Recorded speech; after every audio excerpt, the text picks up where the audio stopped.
minutes precisely.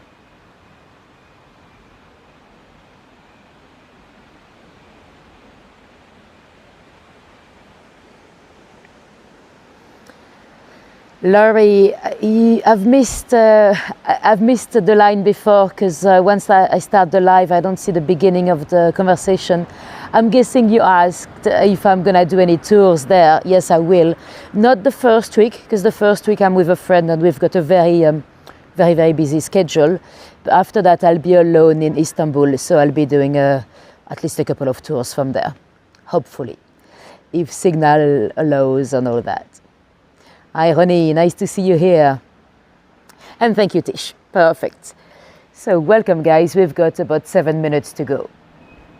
If any of you are watching the replay in the next few weeks or whatever time it might be, if you're wondering how can I catch it live next time, the best way to catch the live as they are live, it is to subscribe and to hit the little notification bell. It says notify me, you can click on all of them. That way you get a notification when I go live. Because if you don't click that, you might still see my next tours on your feed, but usually you'd catch them after the live.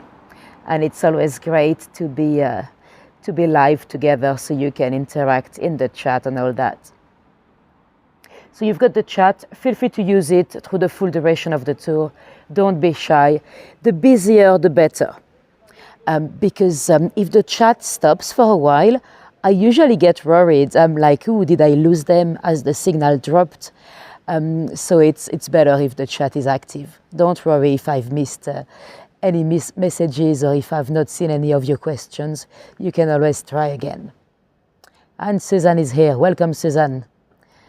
And welcome everyone that I did not greet yet. So we've got about, let me check, about 6 minutes to go.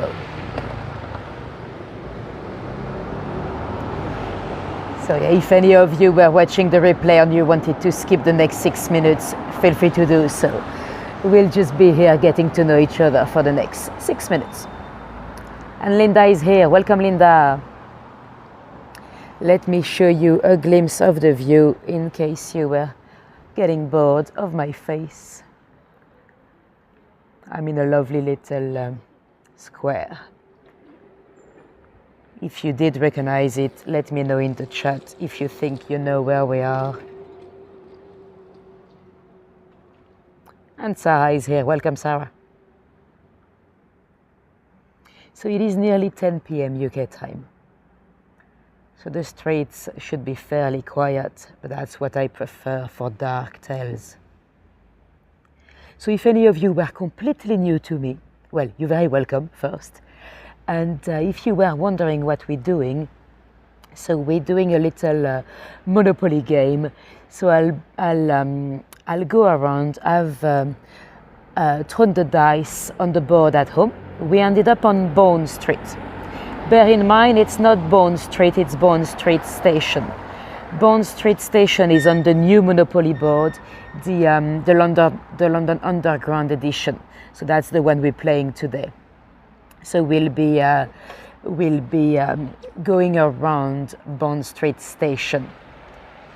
Laurie, Ronnie, no, we'll actually go there in a bit, but that's not where I am. I'm not on Grosvenor Square.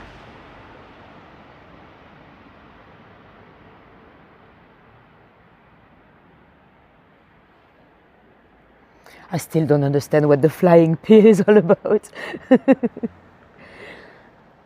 let me see what time we've got. 4 minutes.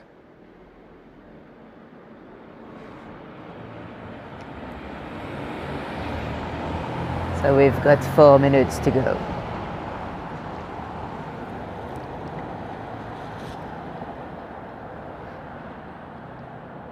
Is that car parked on the sidewalk? Yeah, no, actually, no. Well, yeah, I'll show you.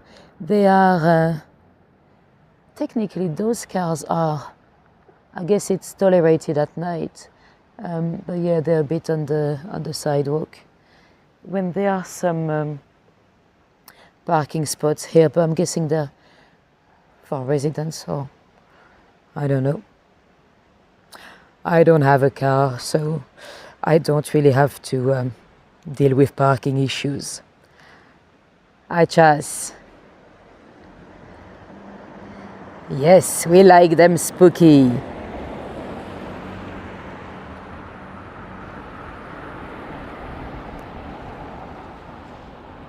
So yeah, for anyone that was new, what we'll do is we'll go around the area. I'll tell you some local snippets of history, as well as some local murders, and together we'll guess, you'll guess property prices in the area. So this is interactive, so you can guess live in the chat.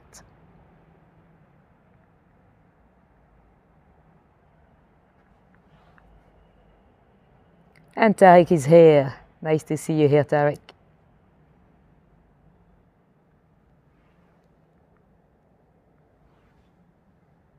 Let me flip this camera around.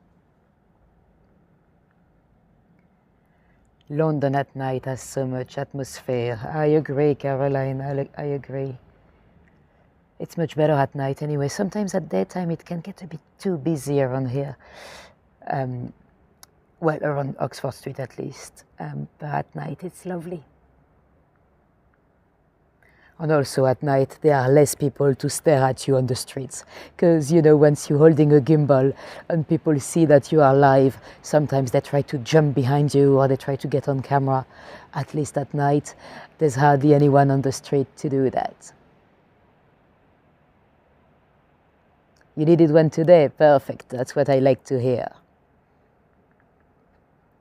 And Trish is here, welcome, nice to see you here. So we've got, let me check, 1 minute to go, 1 minute.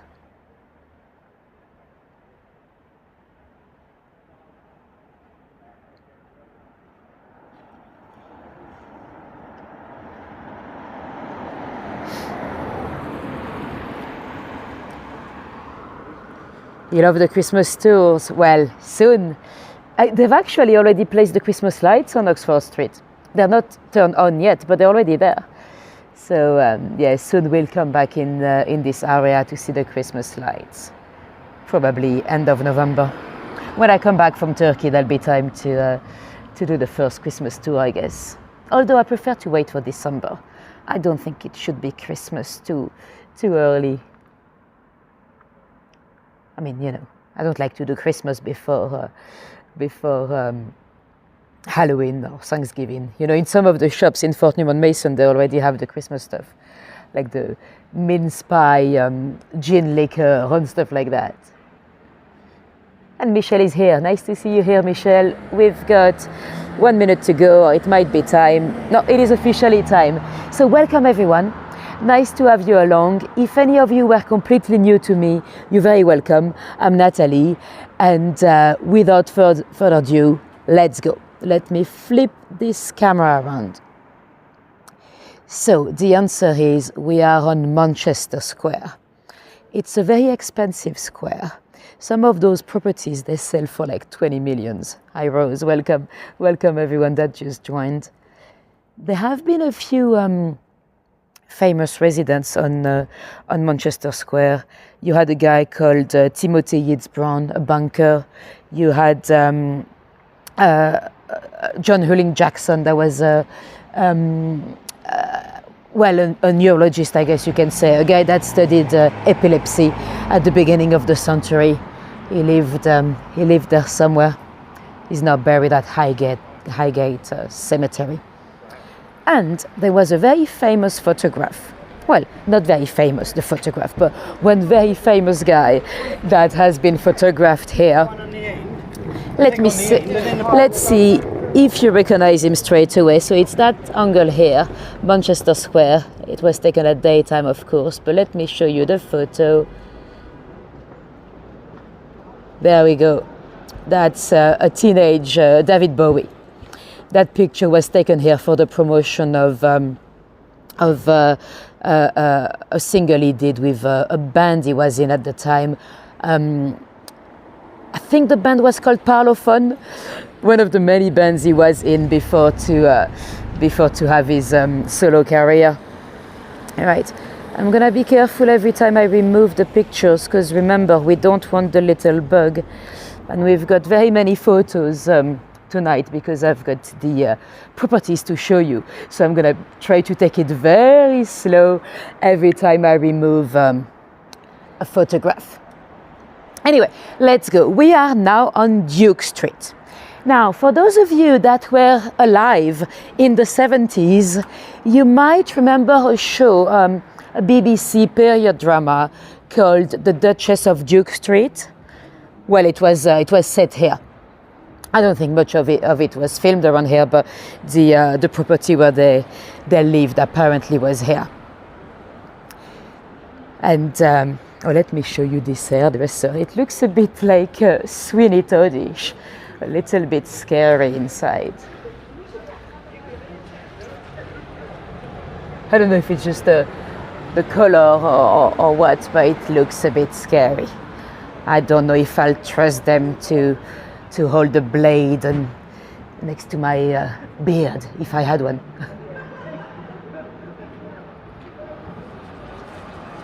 Yes, I do, Shaz, yeah. Oh no, it's starting to drizzle. Hope it's only a few drops. Anyway, so we're just north of Oxford Street. So we're going down towards Oxford Street. But on Manchester Square, there was another infamous resident, or at least some people believe there was. In 1814 and 1815, there was a rumor in London. A lot of people were convinced that there was a pig-faced lady living on Manchester Square.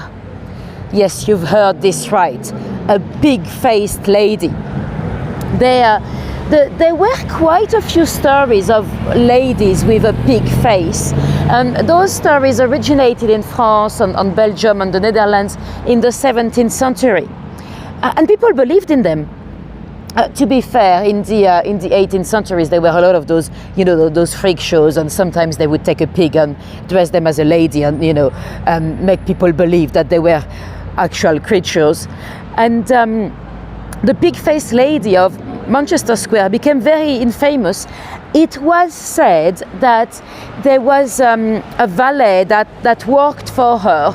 He was making good money, the equivalent of £68,000 a year at the time, but he couldn't deal with her anymore because she was a bit difficult. One day he quit the job and sold the story to the press. At least that's what was said. It was said that sometimes people would see a pig-faced lady jumping into a horse carriage. She was wearing a veil, so you wouldn't see much of her face. But some also said that sometimes you could see a piggy nose looking out the window. And today we find it very funny, but at the time some people actually believed in it, We've not really heard much about any pig-faced ladies in the last 180 years. Anyway, I've got my first property for you over here on Picton Place. I'm gonna flip the camera around. And today I've got a lot of properties to rent. I've decided to focus on the rentals because it's such an expensive area. When we talk about millions and millions, it's so irrelevant to any of us, It almost doesn't mean anything whether we said 5 millions, 19 millions. So I prefer to focus on the rents because at least, we can, well, if it's like 10K a month, we know we can't afford it, but it still means something. We can imagine what 10K is. So this one is a 3-bedroom flat to rent in that very building here. How much would you pay for a 3-bedroom in there? Let me show you the pictures. Where are we? That's the one. So that's a 3-bedroom. We're looking for a monthly rent. No, not Picton. Picton. That would be too convenient. So 3-bedroom, monthly rent. It might already be rented by now because I looked at the ad about 3 weeks ago now. So how much would you pay for this lovely 3-bedroom just above Oxford Street with a lovely terrace? 5k a month, says Tariq. 350, says Trish. It's a bit more, guys. 2k, says Ronnie. A bit more. Shaz says 13,000. It's a bit less than 13, Shaz. But you might be the closest one so far.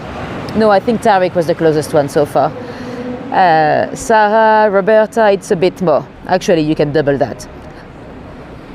20k, Caroline. Not this one, but you'll see in a moment.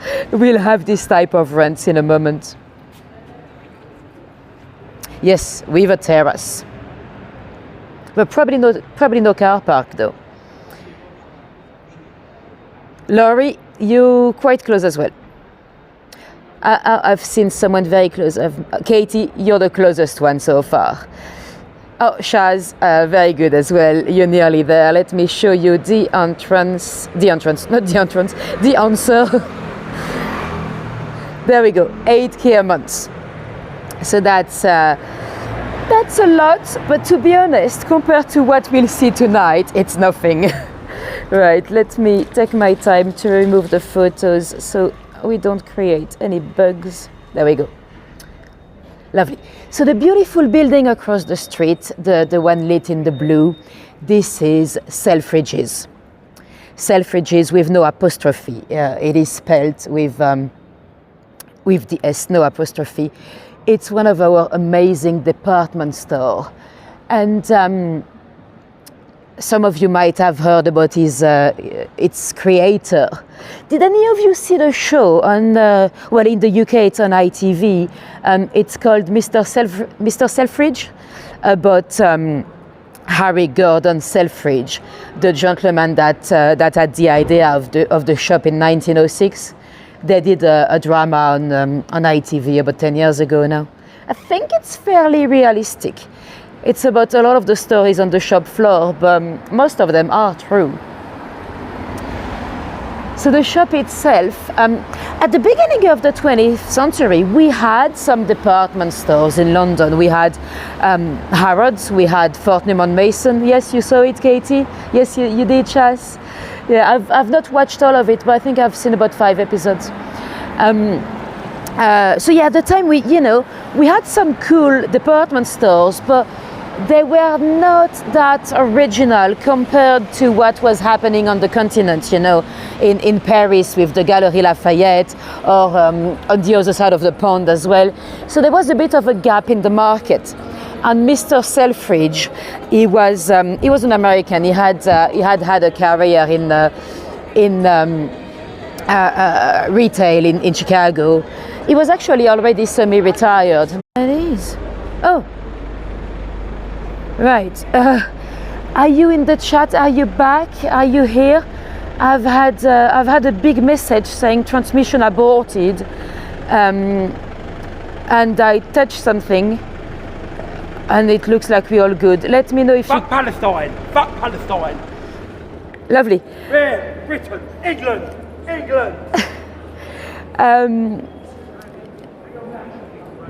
I'm back. Okay, perfect. Good. Then you might not have heard the naughty words this gentleman was saying to me anyway. So actually, that was a good timing. I had a gentleman swearing. Anyway, so back to Mr. Selfridge. I'm glad we're all back. I don't know what happened here. No idea. A weird little bug. So yeah, Mr. Selfridge. He was probably not as sexy as the man in the show. He was a little bit older. He had, I don't know why in the series that they gave him a beard, when he famously had a big mustache, very typical of Edwardian mustache. Anyway, he was a showman. He wanted shopping to be leisure, to be something you do on a day out. He wanted people to go shopping for pleasure, not necessity. See, you can already see the Christmas lights. They've not been turned on, but they are already there, those little stars. And so this is the main entrance. There's a clock there. It's hard to see because she's not lit up, but she's the queen of time. And so when he opened the shop, he was very adventurous in terms of his marketing and everything. And he realized the impact of marketing and all that. And he was very much into a show. For example, he invited what's his name? John Baird, the guy that invented the television. That was that very curious new machine. So he invited him inside of the shop to do a demo of his new weird machine. That was quite far from the television we have today. The first television transmission that was done in the shop as a demo was some kind of a weird winky white shape. But anyway, it attracted people. At that time, you also had the first gentleman that flew across the channel, a French guy called Louis Blériot. So he invited Louis on his plane. So he exhibited the aircraft that was the first one to go across the channel in the shop.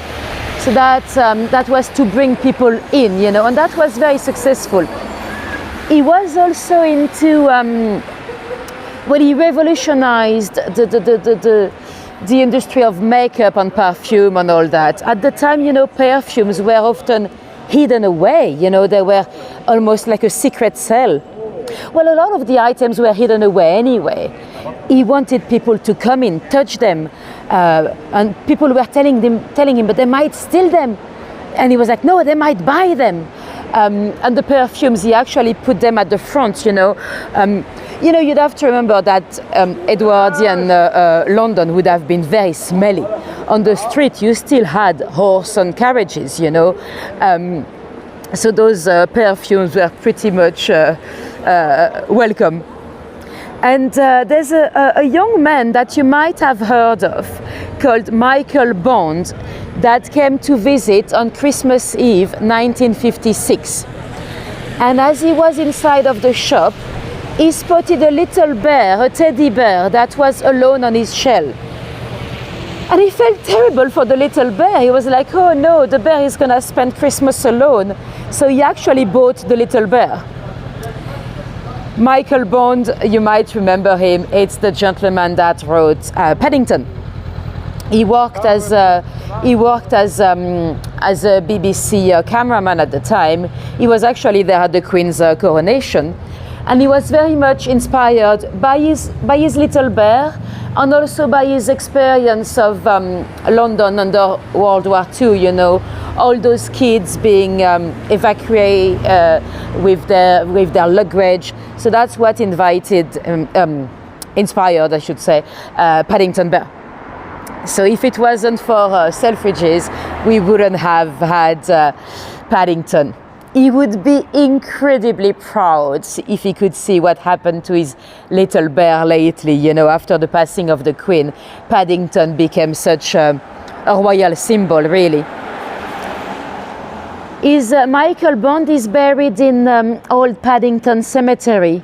Some of you might remember I've done a little YouTube short of his grave. He's got a very interesting epitaph. It reads, "Take care of that bear, thank you." If I remember, I'll post the short in the description of this video. Anyway, we're still on Duke Street. I have a few properties for you here. One is somewhere above me here. The pin drop was not super precise, so it could be any of them. Let me check so I don't say anything wrong. I think it's one bedroom. How much would you pay for a one bedroom over here? I can't. So one bedroom, there we go. I'll show you the inside. So we're looking for a monthly rent. One bedroom up here. How much do you think that might cost? So you own an apartment, a one bedroom flat. You've got a Paddington bear too. Nice. Tariq says 1,800. Oh, it's a bit more. 3,000 says Abe. 2K says Mitzi. It's a bit more. Much more, actually. Roberta, it's a bit more.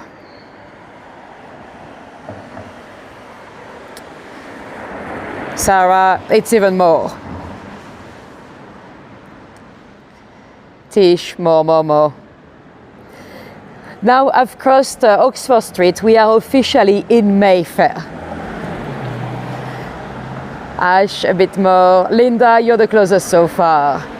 So yeah, Mayfair is one of the most expensive places ever. Michelle, you're not too far. Let me show you the answer. £10,400 a month. Right, let me remove the photos. I'll try to be careful again. We don't want any of those. Oops, what did I do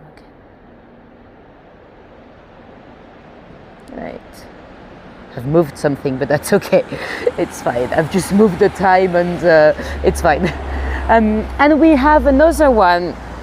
Well, to be honest, I had 2 apartments in the building across the street there.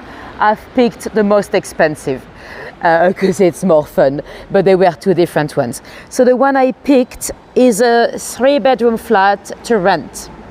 How much would you pay for a 3-bedroom here on Duke Street? Let me show you the photos. So a lovely 3-bedroom with a little terrace as well. From the terrace you can see the church in the background. That's the Catholic Ukrainian church. So this time Taik says 25K. You're very close. You know what, Taik? You're very close. Mitzi, you can almost double that. 12K says Ronnie. You can double that. To be honest, there was one apartment that was also 3-bedroom, but a little bit smaller. That was 19K. 20 says Sarah. It's a bit more. Let me show you the answer. There we go. £27,733 a month. Any takers? Oh, Rose, Katie, you're very close. Well done. So yeah, if you were interested, guys, do let me know. I mean, I could try to contact the agency and get a commission. But yeah, out of my price range, I'm afraid. Let me remove this. Perfect. So Mayfair is ridiculously expensive today, but it was not always the case. Actually, in 1887, the building behind me, there was a lodging house here, a home that hosted 30 people. So even here in Mayfair, you had some. I'm gonna cross over so you get a better view. You had some very poor people living. And it was the case of a young girl called Annie Sutton. She had a little toddler called William, and her husband had died. You know, in Victorian times, for a lady that was unskilled, you know, to survive without a husband, without a partner was very difficult. So she would have lived on the building here, right across the street, but the building was destroyed in 1888. So now you've got this beautiful residence instead. And so that was some kind of a lodging house. On the ground floor, you had the landlady and the kitchen. Everyone could use the kitchen. On the first floor, you had 4 families. And above that, you had some singleton. In 1 bedroom, you had 2 servants, plus Annie Sutton and her little baby boy. And in the other bedroom, you had an older guy that was deaf, and a guy called Stephen King that was a bricklayer. And Stephen had a massive crush on Annie.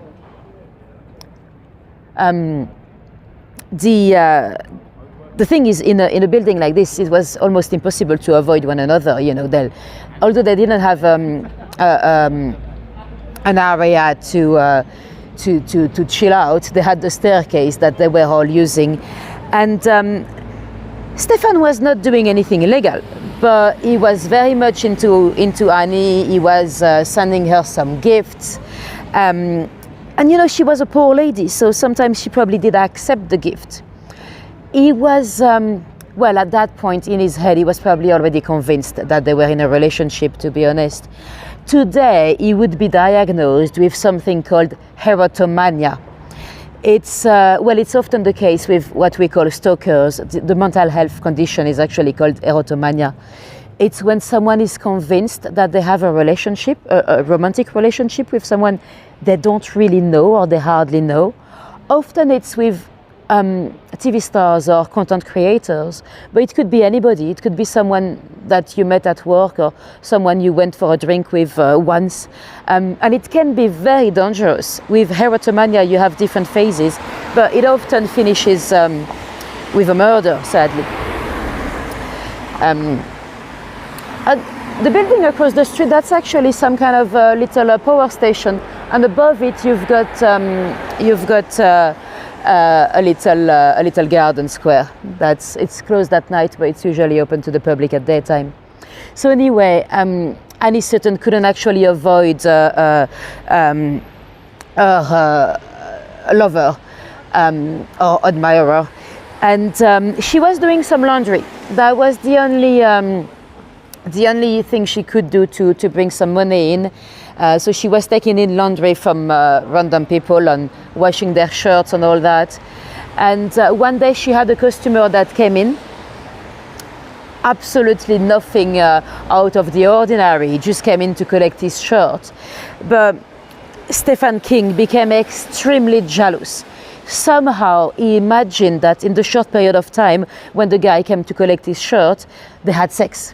And because he was convinced that they were in a relationship, he went ballistic. And the next day she went to buy some milk and some bread from a cart seller on the street. And when she came back in the staircase, he cut her throat. She managed to go downstairs in the kitchen, and then Stefan was not done yet. He actually went to take what was most precious to her, little William, and he did the same to poor little William. So very, very sad story, really, and it really shows that stalking is nothing new, and it can be extremely dangerous. Now, this beautiful pub here, the Barley Mew. It's also the site of a murder, sadly. That was much more recently. I think it's 2001, if I remember right. There was a lady that worked in here, Charlotte. She lived above the pub. I don't think they have any staff living above the pub anymore. Those are probably very expensive apartments now. Charlotte was actually from Darwin in Lancashire. She worked at the social services in Blackburn. By the way, while we're here, this beautiful building, it looks like very expensive apartment, and if they were private, they would be very expensive apartment. But this is actually a Peabody estate, so social housing. That's the amazing thing about London, is that it's really not segregated, you know, in terms of social housing. You know, if you compare to capital like Paris, where really we can talk about ghettos. You know, Paris and many cities in France have completely isolated their social housing on the outskirts of the capital. Here in London, it's not the case. So you've got social housing in the heart of Mayfair. See, Peabody Trust. We talked about George Peabody when we talked about Polly Nichols, the Ripper victim. He was a millionaire from America that wanted to help the poor here. Well, the deserving poor, because at the time there were some deserving poor and undeserving poor.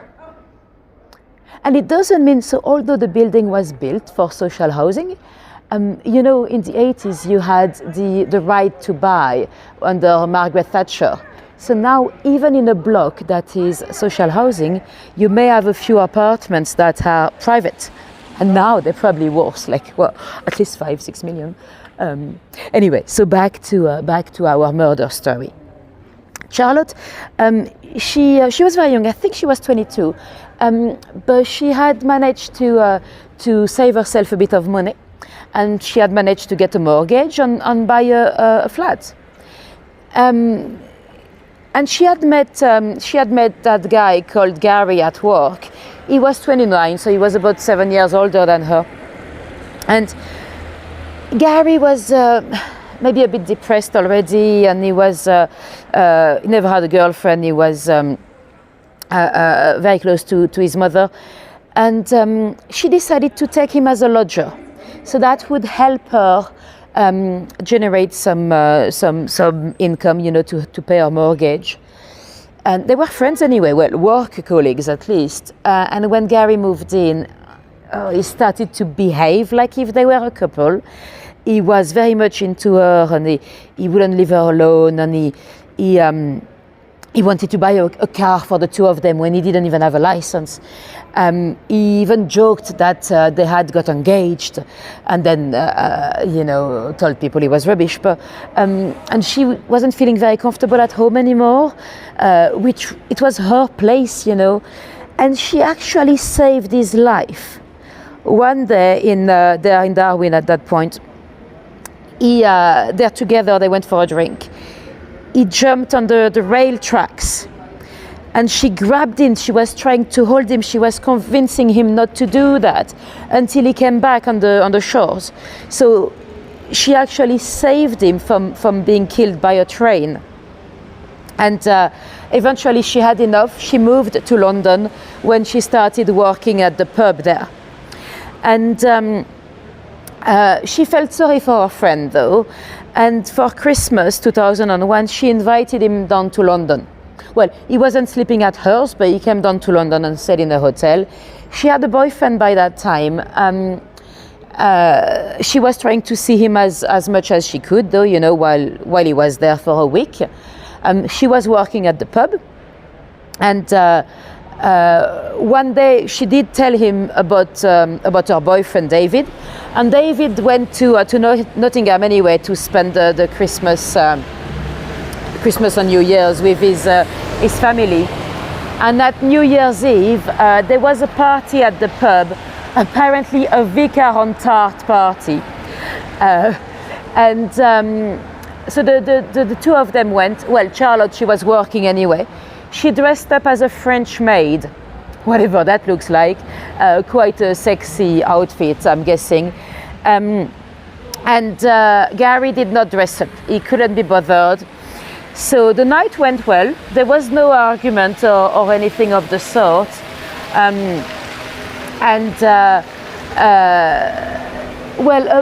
Later through the night, she decided to take a little break, to go upstairs to her bedroom for a little while. Her boss agreed, and Gary stayed in the bar downstairs. Yes, because on tarts. And eventually, about 1 a.m., Gary told the manager that he was going to go up and check on Charlotte. The manager said, "No, it's fine, don't worry, she doesn't need to come back, you know, it's getting quieter, she can stay, she can go to bed if she wants." And he was like, "Oh, I'm gonna go and check anyway." He went upstairs. She very probably was still sleeping. She probably just fell asleep. She didn't say she was gonna go to bed, but she was laying on her bed, and that's when he attacked. He stabbed her. He then ran out. He called his mother. And he jumped in the River Thames, not very successfully. He was caught and he was taken to Walworth police station. His defense tried to put it down to mental health, but he was sentenced to life imprisonment anyway. So another very sad story of unrequited love, but yeah, quite a sad murder. Now I've got another property for you here. I'm just gonna cross the street to be able to show you. There we go.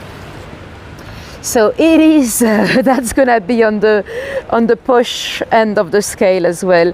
I think it's 3-bedroom. Let me double check so I don't say anything wrong. Yes, 3-bedroom in that lovely building here. How much would you pay for a 3-bedroom flat in that lovely red bricked building? I'll show you the inside. I was gonna show you the price. No, let me click on the right one. There we go. So that's the inside here. So we're looking for a monthly rent for a 3-bedroom flat in this beautiful building over here. How much do you think that might cost? It's quite expensive. To be honest, when people have this type of money, I don't understand why they don't buy instead of renting. But hey ho. Renting, Tish. Renting a 3-bedroom.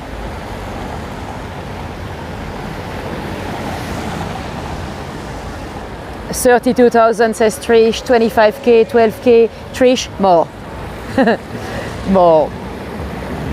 More. 35 says Mitzi, more.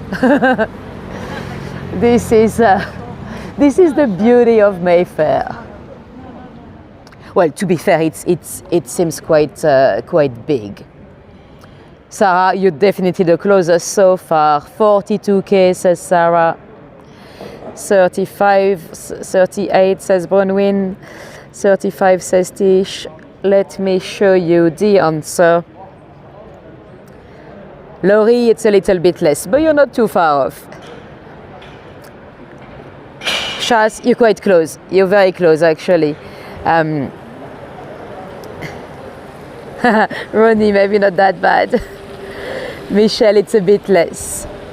Let me show you the answer. If I'm ever too quick at showing you the answers, let me know. Don't be shy.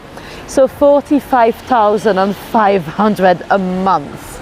I mean, this is madness if you ask me. But right, I'm just gonna remove the picture. Now, next door, that is Mercato Mayfair. It's a former church known as St. Mark's Church, or it was at the time. You might have seen the inside. I've posted a little short on YouTube a few days ago, but let me show you the inside. It's very new. It's a food court. It opened in 2019, and they've done, it's quite cool what they've done.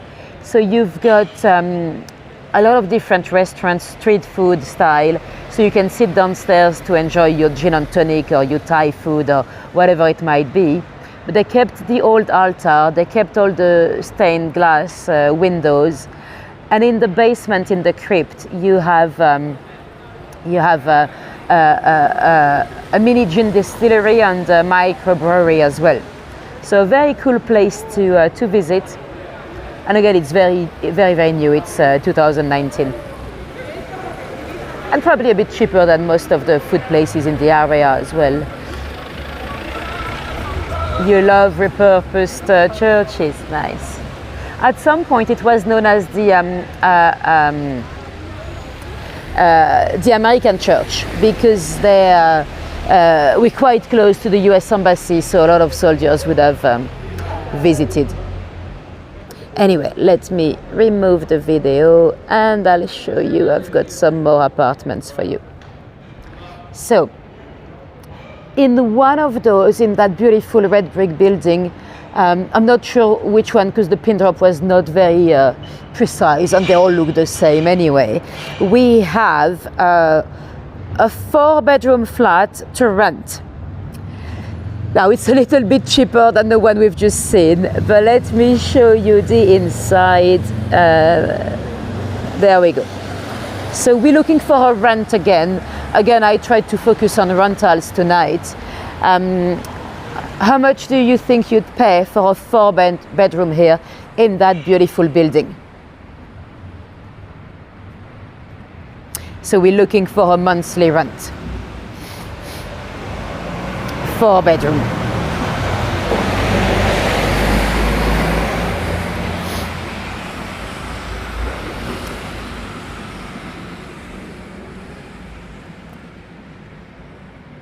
38,000, 36 says Mitzi, 35 says Shaz. It's actually a little bit less on this one.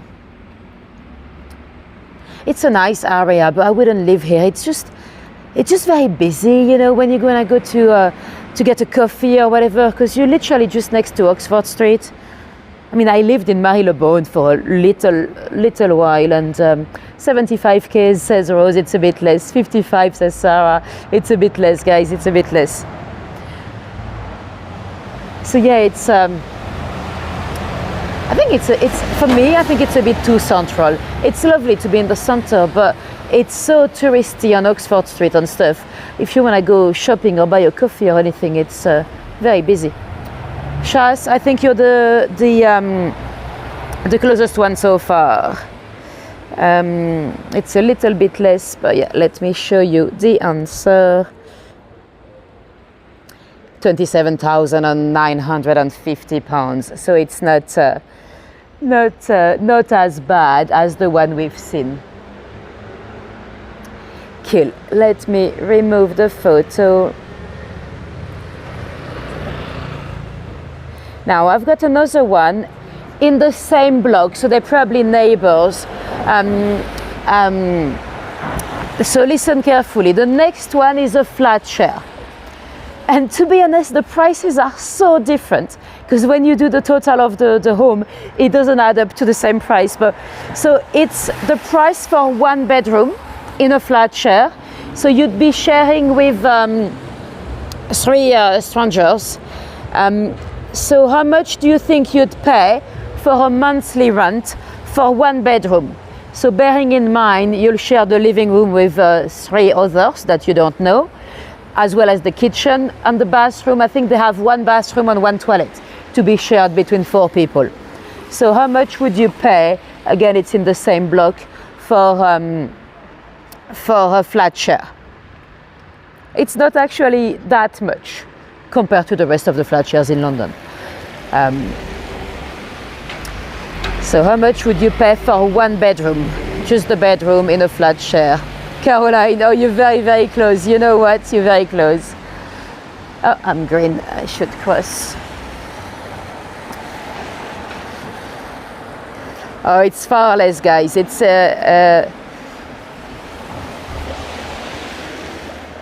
Nick, it's a bit more. Mitzi, less. 650 says Sarah. It's you can triple that really. 650 says Trish. No, it's a bit more than that, but still far less than. No, it's a bit less. Interesting in the next minute. Shaz, you're spot on. Cool, I think we're back. Apologies, I've lost you for a few seconds. Shaz, well done, you're spot on. It is, if I remember right, 1,600. Let me show you the answer. More than a flat share, because the landlord is basically making 20k less a month than his neighbors. Anyway, let me remove the photos. And hopefully the signal is good now and we are completely back. I hope so. By the way, see the road there with a lot of traffic? That is Park Lane. Park Lane, you might have heard of it, but I'm not going to tell you about it because you know what? It's on the Monopoly board as well. So one day we'll probably come back to Park Lane, and if I tell you too much now, I'll have nothing to tell you when we come back. Anyway, we are now on a street that used to be called Norfolk Street. Now it's Dunraven Street. They've renamed it. They often rename the street when there's a murder on the street for their reputation. I'll tell you about the murder in a second. It would have been a house across the street here. It's a murder case you might have heard of in one of my tours before. But before I tell you about the murder, I've got one more property here for you to buy. So this one is the only one to buy today. It's in the building straight across the street, and let me show you the image. That's the one. So it's a 3-bedroom flat to buy in the building just across the street. So bear in mind it's going to be fairly expensive. We're just off Park Lane. On the Monopoly board, Park Lane and Mayfair are the most expensive ones. You know, those dark blue on the board. Yes, great color to get on the Monopoly. Well, you know, you've got the Monopoly at McDonald's these days. So when you get Mayfair at McDonald's, you win £100,000. I was just sat in McDonald's earlier waiting for you, and I was collecting some of those little things from people that didn't take them. So hopefully one day I'll win the money. 12 million, says Tish. 3 million, says Michelle. 12 million, says Laurie. Chas, I think you're quite close. I think that's about it. I think you might even be spot on, Chas. We'll have to check in a moment, but I think you're spot on. 11 million, says Ronnie. To be honest, it could be any price here. It could be up to 20 millions, but I think, Chas, you've got it. Oh, thanks ever so much, Linda. Right, let me show you the answer. So yeah, Chas, I think you were quite spot on. 6,500,000. Well done. You're doing well, Chas. You're winning quite a few of them. Cool. Let me remove that.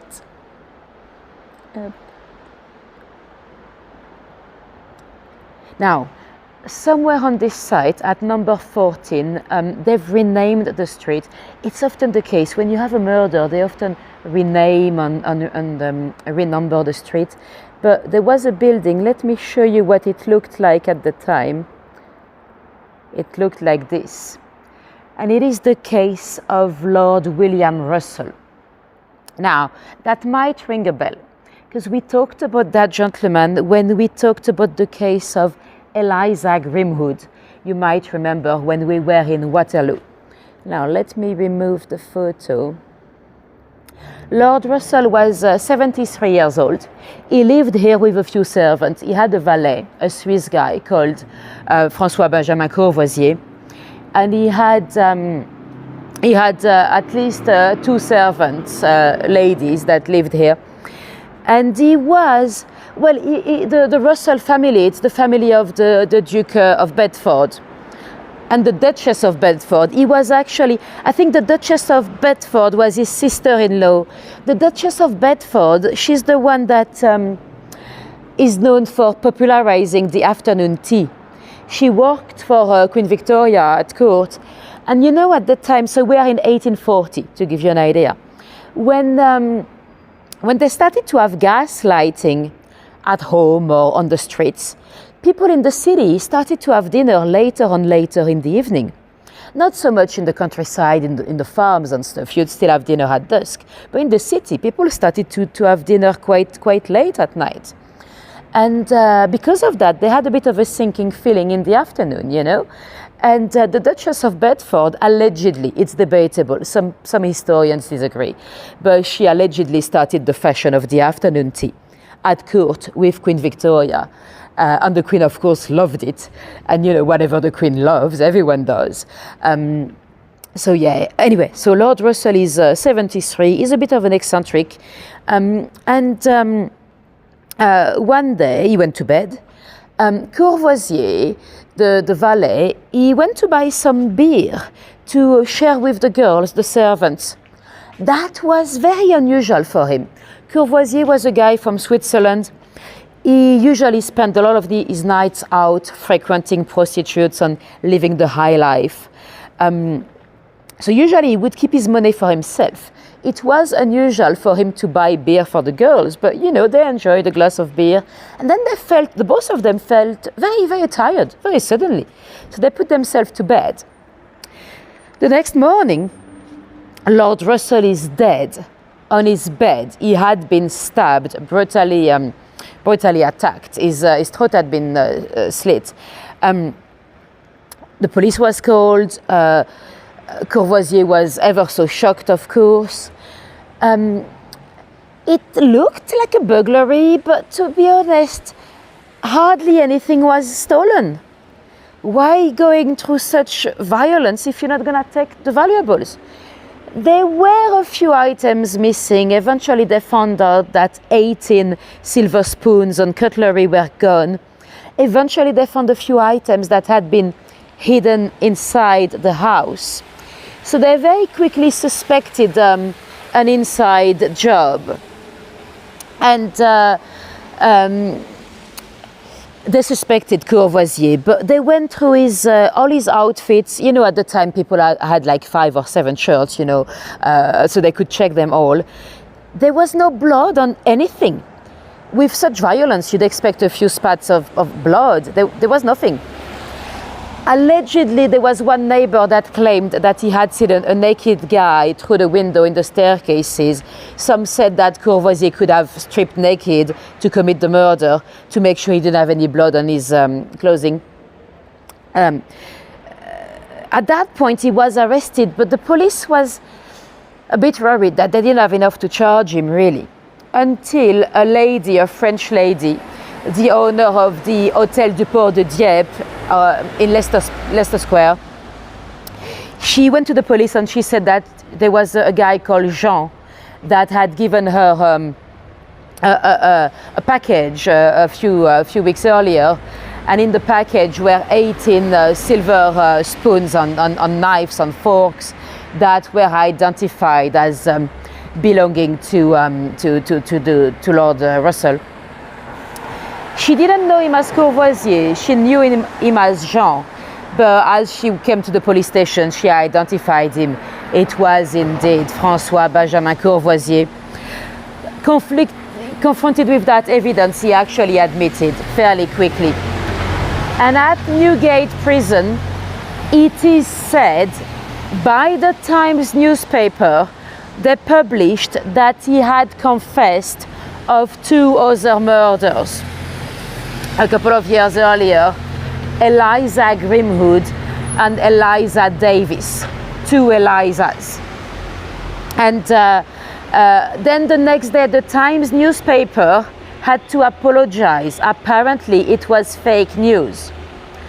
We'll never know. But some of you might remember, if you followed my tour about Eliza Grimwood, the case was quite similar, and there were a lot of eyewitnesses that had seen Eliza with a so-called foreigner that was either French or Italian.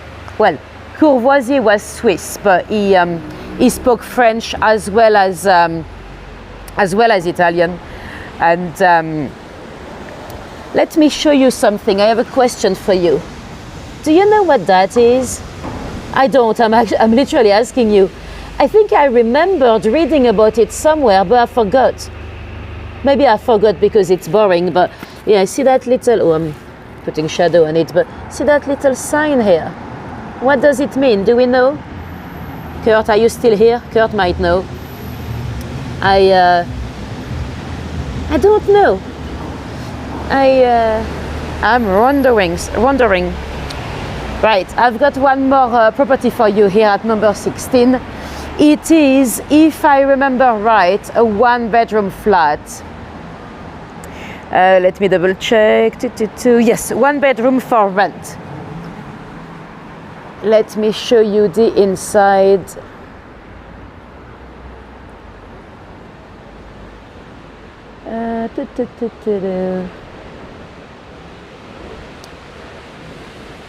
Where are we? Hold on, I don't want to show you the wrong one.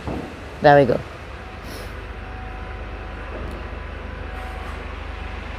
Not a clue. I suspect the answer might be a bit boring. Usually when it's interesting, I remember. So I probably forgot because I didn't find it interesting. My memory is very selective.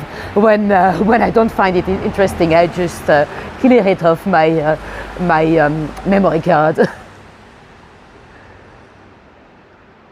So we're looking for a 1-bedroom.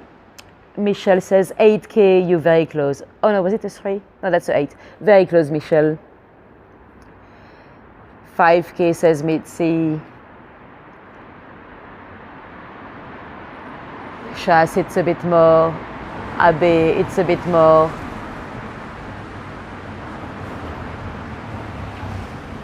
You can always make something up. No, I mean, I didn't have time to research it because I just spotted it an hour ago. And it's hard to Google it because how do you Google it? What is that little engraving with 4 little marks and, well, I suppose you might probably, with Google Image, you probably can take a photo and look it up. But anyway, we'll find out eventually. If any of you are watching this on replay and you know, let us know in the comments. 16 says Sarah. 650 says Rose. You're not far, you're not too far, Rose.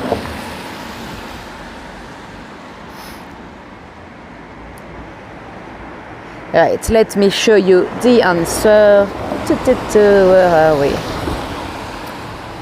9,573. Can I go? Yes, let's go. And let me carefully remove this. There we go. Somewhere around here on the other side of the street, there would have been a very dodgy doctor in 1927. That's the case of Elsie Goldsmith. She was a young girl. She was born in high society, in a very wealthy family. She was born in India, but when her dad died, she came back to London. She was educated with a good education in a convent, so she was probably not told much about sexual education and all that. And she got engaged to not too bad, Tariq, compared to what we've seen. She got engaged to a gentleman that was twice her age, and she quickly got pregnant. Now, she was paranoid. She was very scared of pregnancy. She was scared of dying, giving birth. She did not want a baby. And she started to have some kind of discomfort, vaginal discomfort and stuff. But she didn't want to go to hospital because then if they knew she was pregnant, she'd have to go to term, And she was recommended by a friend to come over here at number 55 Upper Brook Street to see a doctor. Well, a so-called doctor. He was not actually a doctor. He was doing some illegal abortions for posh people with a new technique called vibromassage. It was electricity. It was basically little electrodes on your tummy over the course of a few weeks that would induce a miscarriage.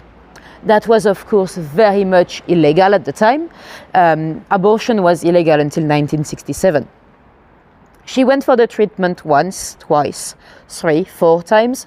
Everything was fine. It was just like a little tingling feeling in your stomach. Until the 5th time, when her body was all suddenly very contracted, her body automatically sat up, and she was basically electrocuted.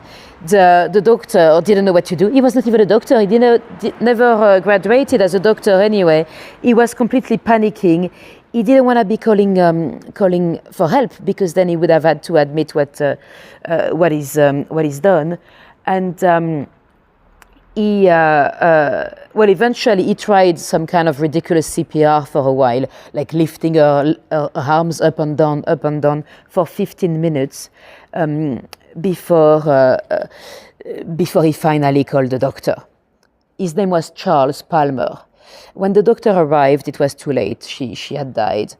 He tried to convince the doctor, or tried to convince him to put it down as natural causes, but the doctor refused. And Palmer was arrested.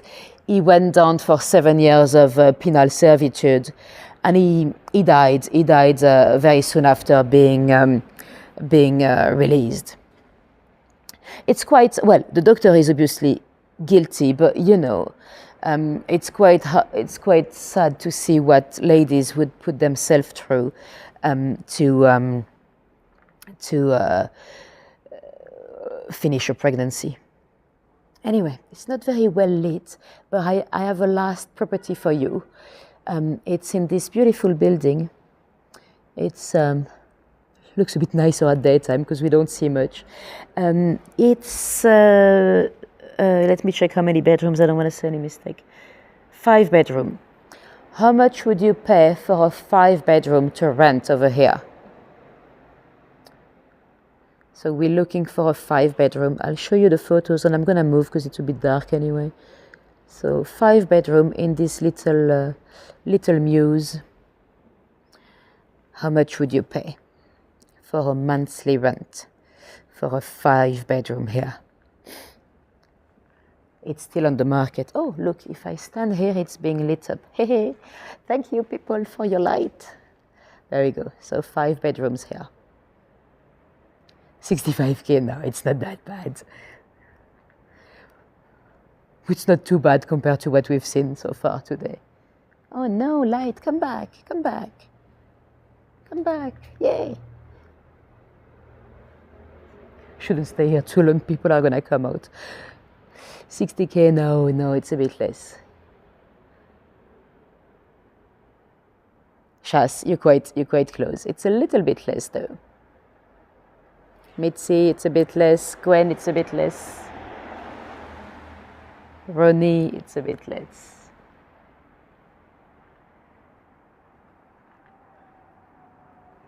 Right, I'll show you the answer. No, you guys are saying a bit too high for this one. 19,500, which is a lot, but it's a 5 bedroom, you know, because we've seen it's actually much cheaper than what we've seen so far. Anyway, let me remove the photo and let me go to show you the US Embassy. Or the former US Embassy. Right, so the building across the street there, it is slowly being transformed into a hotel that should be opening, well, it should be next year now, it should be 2025. I think it was due in 2024, but they got a bit delayed. It's the former US Embassy. The hotel is gonna be, how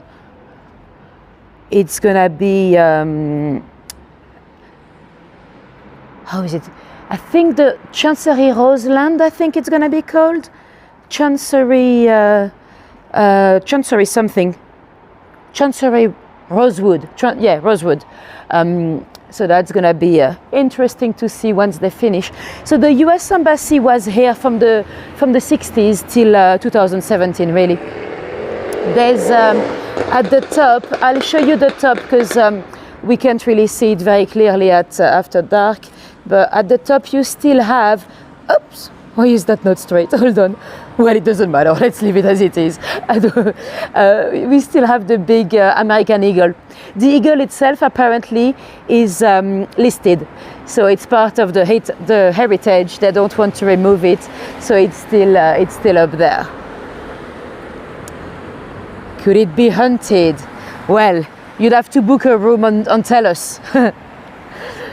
I don't think the rooms are going to be any affordable. So the US Embassy, to tell you why it moved, it's actually an interesting story. They used to be, they used to be on the other side of the square. And in the 60s, when they, at the time of the Kennedy administration, they wanted to move across the square, so they wanted to buy the land, but they wanted to buy the land forever. And you know, we are in Westminster, and in Westminster, pretty much everything belongs to the Grosvenor family. The square is known as Grosvenor Square. The Grosvenor family, it's the family of the Duke of Westminster. The Duke of Westminster, his fortune is 11 billions.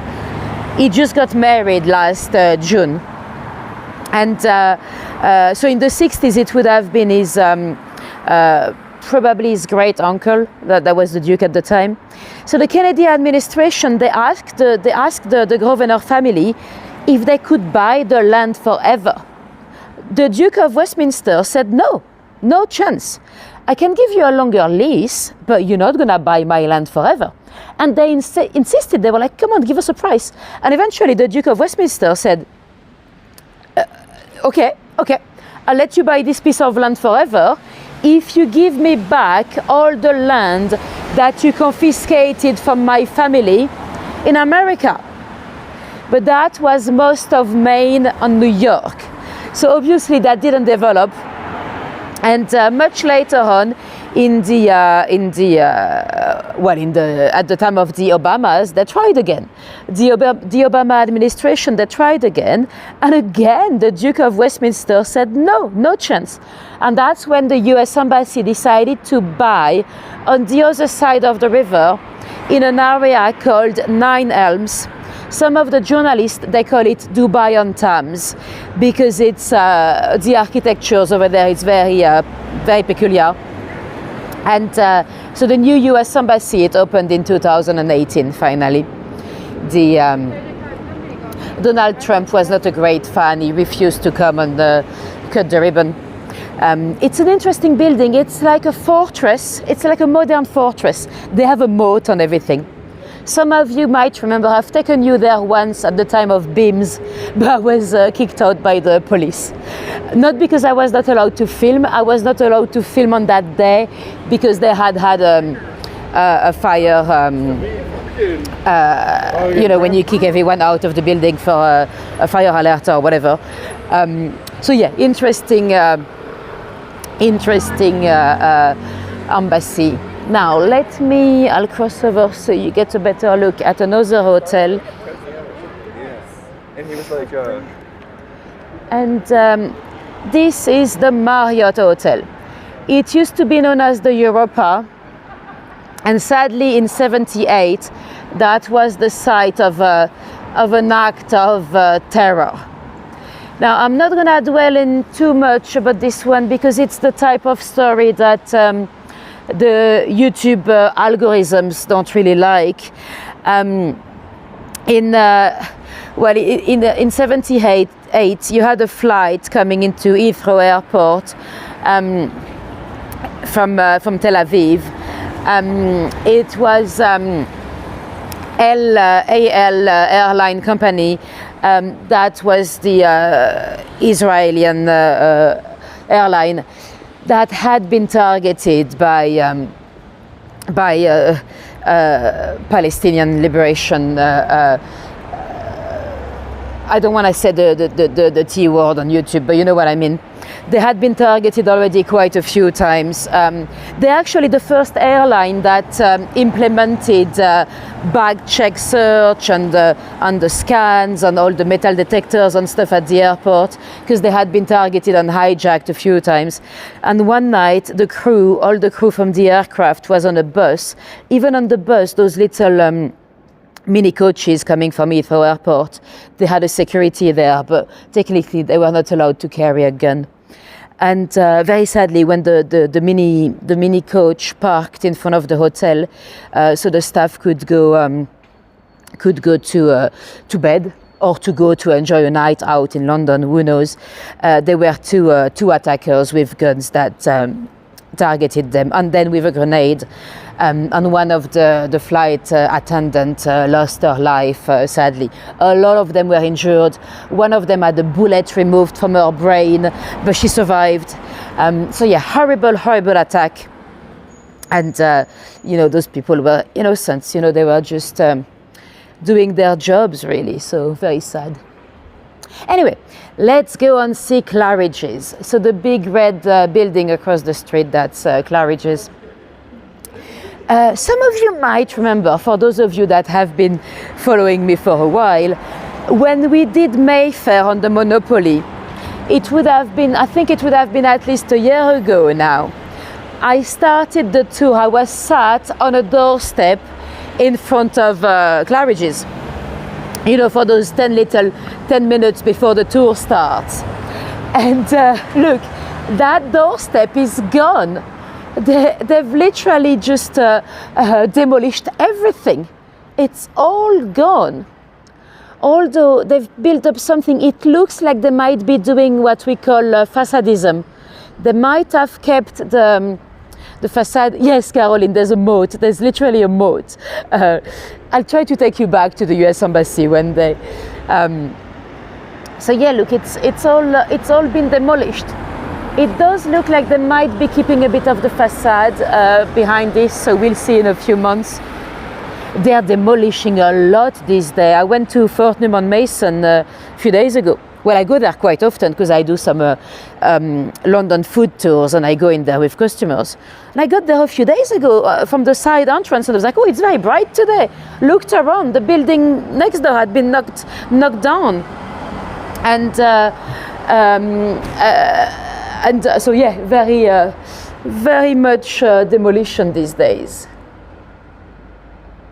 Right, so this is the beautiful Claridge's. Great hotel. And well, it is also associated with two sad stories, really. Both of them through the Second World War. There was an exiled member of the Polish government that stayed in there through the Second World War, and he had a meeting with the representative of the OSS. So the OSS, that's the forerunner of the CIA. He basically wanted the Allies to bomb the train tracks in Poland. He was convinced that could help with avoiding the deportation of the Jewish communities into the concentration camps. But at the time, people were not fully aware of what was happening in the camps and stuff, and sadly, the OSS. So that's I think it's the Office of Strategic Services, the OSS. So basically, the Allies said no. They didn't have any aircraft to spare, and the next day, the Polish governmental guy he committed he unalived himself in there the next day. And of course, we know now that it would have probably helped a lot if we had managed to destroy those tracks. And there was another story, a little bit more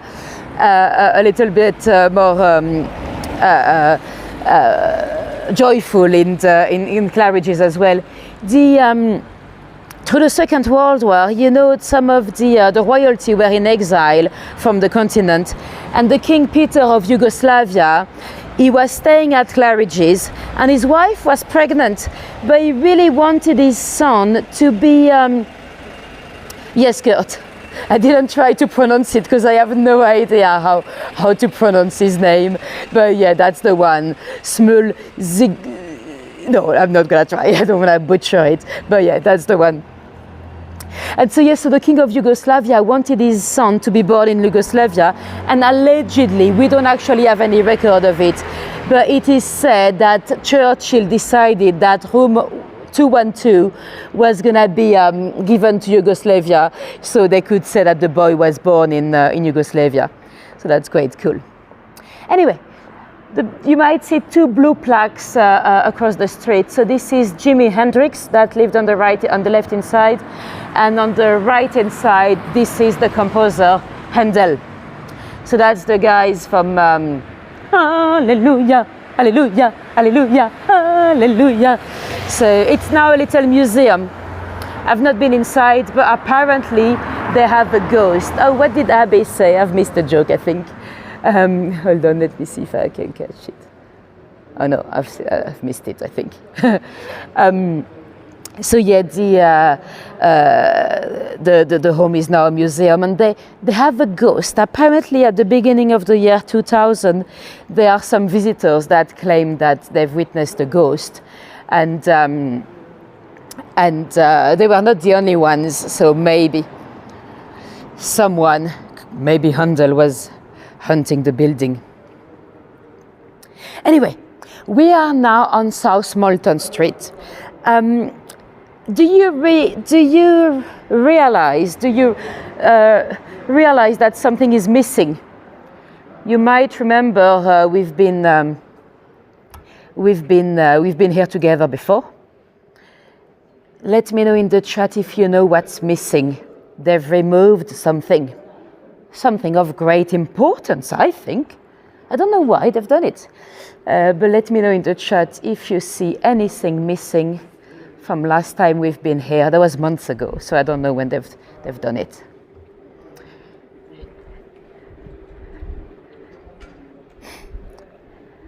I'll give you a clue. It was something very colorful on which you can sit.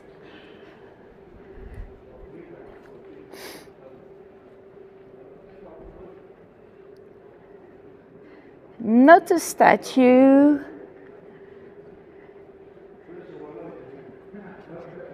Yes, exactly, Kurt. The Kamiwalala benches. Let me show you an image if you don't remember what they looked like. Those ones. I didn't realize they were meant to be temporary. Or maybe they were not. Maybe they were vandalized or something. I don't even know when they removed them. I don't know why. I wonder if it might be because they wanted to re-allow traffic on the street at night for deliveries and stuff. Because this car, for example, what is this car doing here? I thought it was pedestrianized. But yeah, so that's a shame. No more Kamiwalala artwork. Well, they stayed here for at least, I think they probably have been here since 2019. So they've been here for a few years. Maybe they were only meant to be here for a few years. Or maybe they're not meant to preserve for longer, I don't know. But that's a shame, I like them. Let me remove the photo. Right, so let's go towards the station. Bond Street Station, you actually have quite a few exits. One of them is in the little shopping center, but that would be closed already at this time, so that would be on our left on Oxford Street. But we're not gonna go down that way. And on this side here, I think we can see it from here. Let me show you.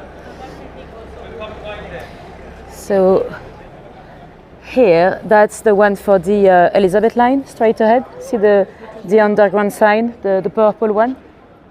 So that's the new one. The Elizabeth line, so that's of course the new train line that goes from the far west to the far east. A huge work that was finally finished a few years ago. And so the Elizabeth line, they have two stations here, one on Davis Street and one on Hanover Square. So this is the normal one here, the normal Bond Street for the Jubilee line as well as the Central line. So you've got different exits for different line. But the two new stations, so the two new exits for the Elizabeth line, they are 2 blocks, or no, maybe 3 blocks apart, but they look exactly the same. The geography of the station itself, it's exactly the same. Earlier today, it was raining. Suddenly I was walking my route and it was raining quite badly. So I ran to shelter myself into the new one on Davis Street.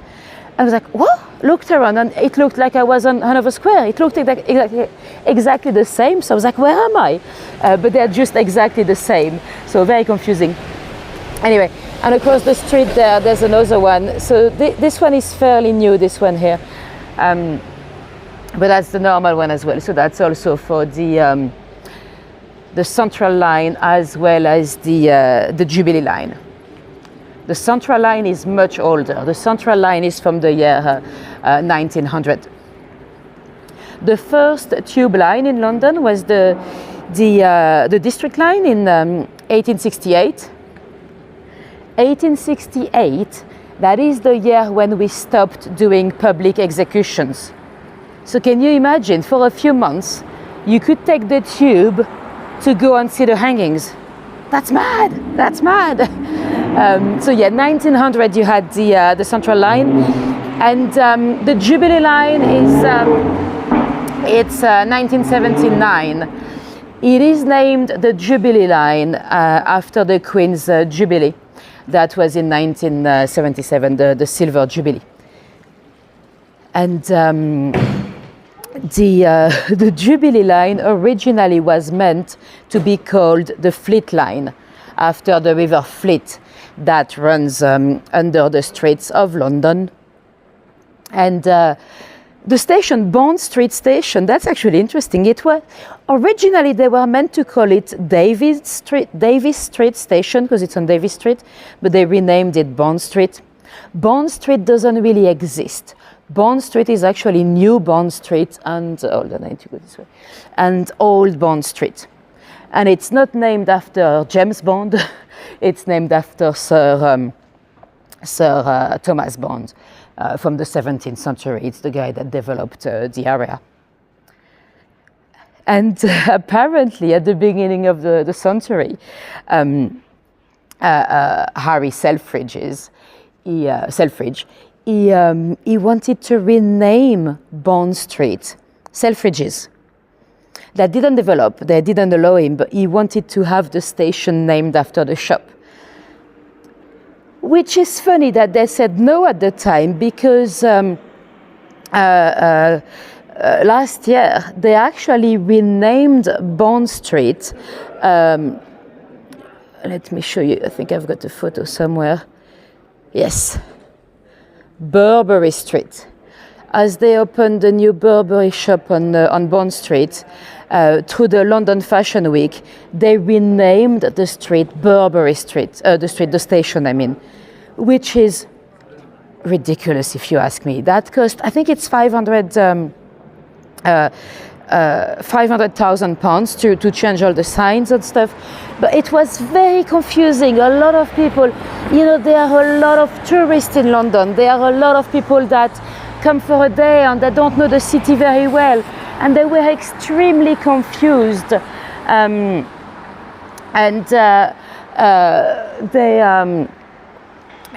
got a big backlash on social media for doing that. They've not published how much they made, how much money they got from Burberry to do so, but yeah, interesting choice to accept such deal. It's interesting because a few years ago when they built the new Tottenham Hotspur's stadium on White Hart Lane, I know that Tottenham wanted to rename White Hart Lane, and they said no. So they didn't accept the deal with Tottenham when Arsenal, they've got their own station, you know. Anyway, this pub you might not be able to see, but it's the Duke of York. We have in London, well, I don't know how many we have, but we have quite a few Duke of York's pub in London. I think I know at least 3 in Westminster alone. I know one in Victoria, one here, one in Fitzrovia. The Duke of York in Fitzrovia, it's of course not named after Prince Andrew. It's probably named after an older Duke of York, like the Grand Old Duke of York. Usually the Duke of York, it's the second son of the monarch. The spare, we call them, like Harry on his lovely book. But that Duke of York, they don't use Prince Andrew's image, luckily. You might know the little nursery rhyme. Oh, the Grand Old Duke of York, he had 10,000 men. They marched them down to the top of the hill and marched them down again. When they were up, they were up, and they were down, they were down. When they were only halfway up, they were neither up nor down. So that's for the Duke of York at the beginning of the 19th century. Some of the modern journalists, they've created a new rhyme for our present Duke of York. It goes, oh, the Grand Old Duke of York, he had 12 million quid.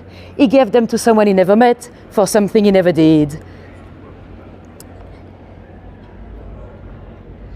Oh, you've got the figures, Nick, 200,000. That doesn't seem like that much. Because they spend a lot to... Are you sure it's enough? It doesn't seem enough. Because they spend a lot redoing all the signage everywhere. Anyway, so this is the new Elizabeth Line station. Well, one of them, we've got two. So this one here on Hanover Square and the other one on Davis Street. Those machines for the Oyster card, none of them take cash. So don't come with any cash in the new stations. That won't take you anywhere. Cool, let's go. Let's show you a little bit of Hanover Square. Hanover Square, named after George, the Elector of Hanover, aka George the first Hanoverian king. He, you know, when we said the royal family is originally from Germany, yeah, he was the first one of that branch. After the Stuarts, we didn't have any heir to the throne, so they went to get some cousins in Germany. And George the First was the first one of the Georgians, or the Hanoverians. So that's why it's called Hanover Square. And let me show you a little tea hut or cab shelter straight across the street. It's only 11:23. Why did they already close the Elizabeth line? Does the Elizabeth line close earlier than the normal lines? Why are they closed? It's 11:23. We should still have the underground. Anyway, so this is a cab shelter or a tea hut. Some of you might know the story behind them. We talked about it in some of my tours before. The taxi drivers, you know, in Victorian times, they used to be on horse and carriages. The driver was exposed to the elements. The customers were sheltered, but the drivers were often wet, cold, and often when they had no customers, they were kind of hiding in a pub. But then they had to pay someone to look after their horses. Otherwise, they'll be stolen on the street. And then once they got into a pub, very often the pub owners, they were coming to them and they were like, no mate, you have to buy yourself a drink if you want to stay here and use my shelter. So apparently, they, a lot of them were a little bit drunk. So we had to find a solution. And the solution came with a philanthropist, Lord Shaftesbury.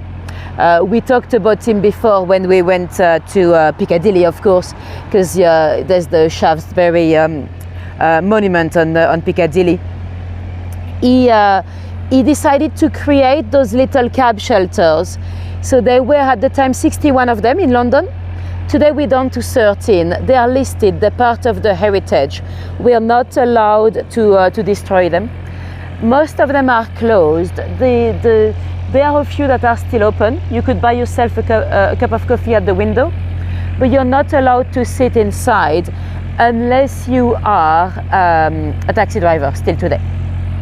Or Winston Churchill. I read that he had done it, but he was the most popular man in the land, so why not? Anyway, let me cross over to show you one last little detail before we go. That shop, Porcelanosa, they have a warrant from the Prince of Wales. So this is the royal warrant of the Prince of Wales. To be honest, I don't actually know if it's been upgraded, you know, because of course we have a new Prince of Wales.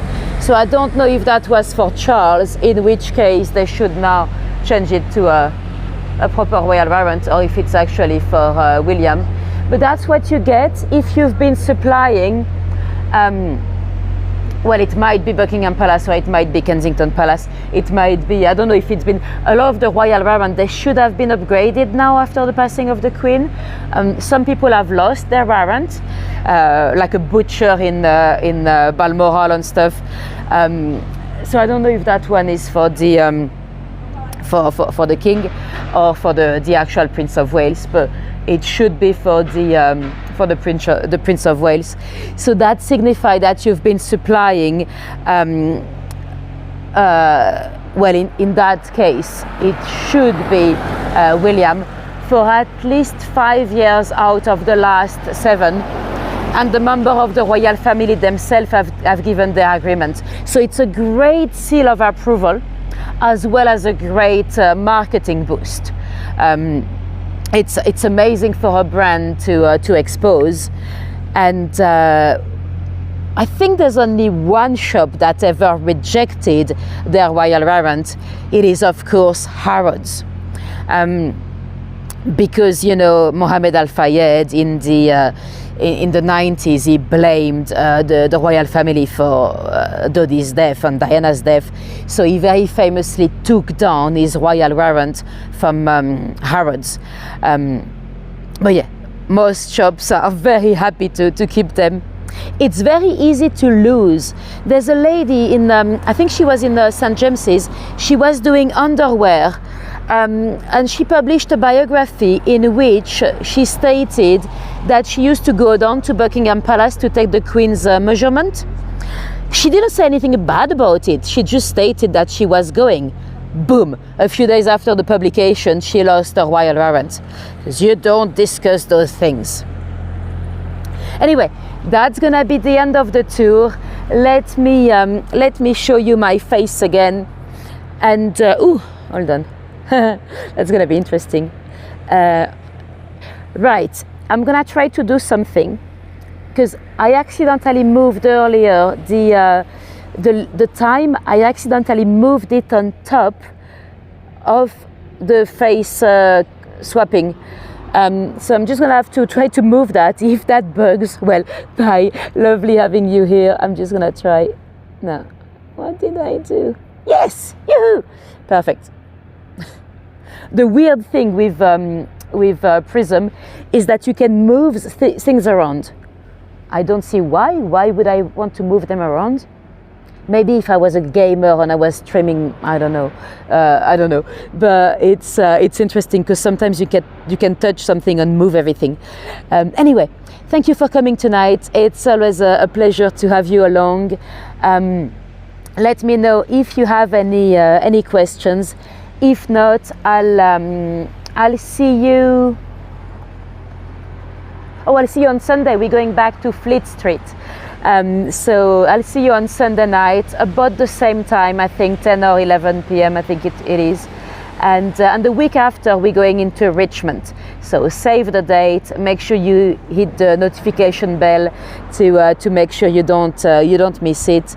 And as always, thank you very much to any of you that dropped me a little tip on buy me a coffee or PayPal or even on YouTube. Yes, next Sunday night, yeah, Tish.